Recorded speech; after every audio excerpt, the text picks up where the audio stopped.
আজ বুটের ডাল দিয়ে মুরগির মাংস রান্না করব, তাই মাংসটাকে একটু কষিয়ে নেব। আর ডালটা রাতেই তৈরি করে রেখেছি, যেহেতু সকালবেলা তো এত কিছু রান্না করতে গেলে একটু সময়ই লেগে যায়। আর লাউ দিয়ে একটু চিংড়ি মাছ দিয়ে রান্না করব, কারণ বিশাল একটা লাউ ছিল।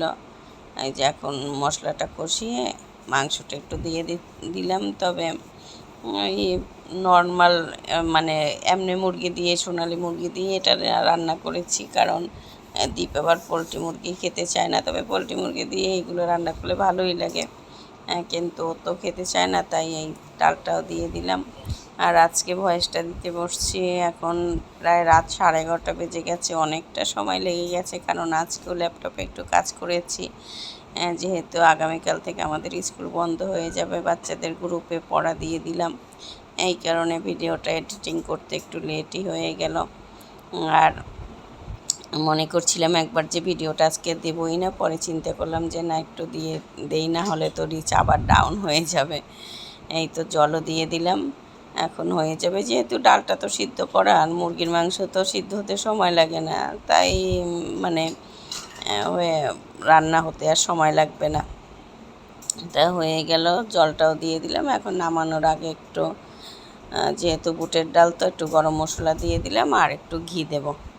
এটা হলে মাংসটা হয়ে যাবে। লাউটাও কাটা আছে, লাউটাও একটু বসিয়ে দেব। আর আজকেও রুটি বানালাম না, আজকেও ফ্রোজেন পরোটাই খাবো, তাই ফ্রোজেন পরোটা ভেজে নেব এরপরে। এই যে এখন একটু ঘি দিয়ে দিলাম। বুটের ডালে একটু ঘি না দিলে কিন্তু ভালো লাগে না। আমি তো দিয়েই থাকি, তোমরা কারা কারা দিয়ে থাকো একটু আমাকে কমেন্টস করে জানাবে। এই যে আমার ডালটা হয়ে গেল। তবে আজকে একটু গরমটা মোটামুটি ভালোই ছিল। একবার চিন্তা করলাম যে করব না, পরে যে মুরগির মাংস এক টাইপের, রান্নাও ভাল লাগে না। আর এই যে কয়েকটা চিংড়ি মাছ দিয়ে দিলাম, কালিজিরা ফোড়ন দিলাম, মানে চিংড়ি মাছ ভাজা, এগুলো আর দেখানোর সময় ছিল না। আর এখন এই যে লাউটা দিয়ে দিলাম, এটারে বলে লাউয়ের ঘন্ট, মানে কুচি কুচি করে। আর এমনিতে যেটা রান্না করি সেটা তো একটু বড় বড় করে রান্না করি, মাছে দেই বা অনেক সময় লাউ চিংড়ি করি। তা আজকে একটু ঘন্ট করব। এখন কাঁচামরিচটা দিয়ে একটু ঢেকে দিলাম।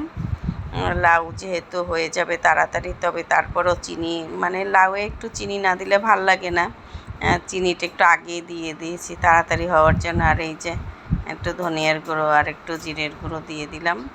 এখন চিনিটা একটু দিয়ে দিলাম যে তাড়াতাড়ি সিদ্ধ হয়ে যাবে, কারণ সময়ের দিকে তাকাচ্ছি। মনে করছিলাম বেল ছিল, আজকে ওটা বেলের শরবত বানাবো, কিন্তু সেটা আর হলো না। দেখি আগামীকাল যদি পারি। আসলে সকালবেলা সময়টা যে কীভাবে চলে যায় বোঝা যায় না।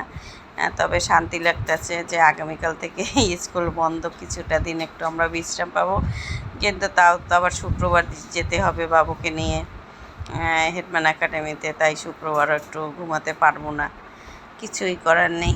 এই যে লাউটাও হয়ে গেল। আর কথা বলতে বলতে এখন একটু ফ্রোজেন পরোটাটা ভেজে নিচ্ছি।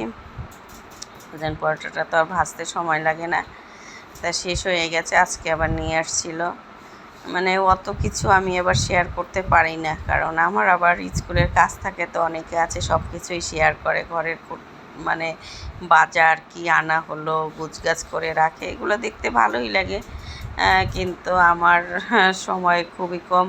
এই কারণে যতটুকু পারি একবার মনে করি দেব না, আবার মনে করি যে মনিটাইজেশনটা যেহেতু পেয়ে গেছি একটু করি কষ্ট করে, যদি হয়। আর একটু সুজিও বানিয়েছি, সেটাও আর তোমাদের সাথে শেয়ার করতে পারলাম না, যে বললাম না সময়টা চলে গেছে, এই কারণে। আর চাটাও তৈরি করতে পারলাম না, এই যে সিলনের চাটাই একটু খেয়ে নিচ্ছি। এটা আমাদের ব্রেকফাস্ট আজকে, বাবুকেও দিয়ে দিলাম, এখন আমরাও খেয়ে চলে যাব। তাহলে আজকের ব্লগটা এখানেই শেষ করলাম, বাই।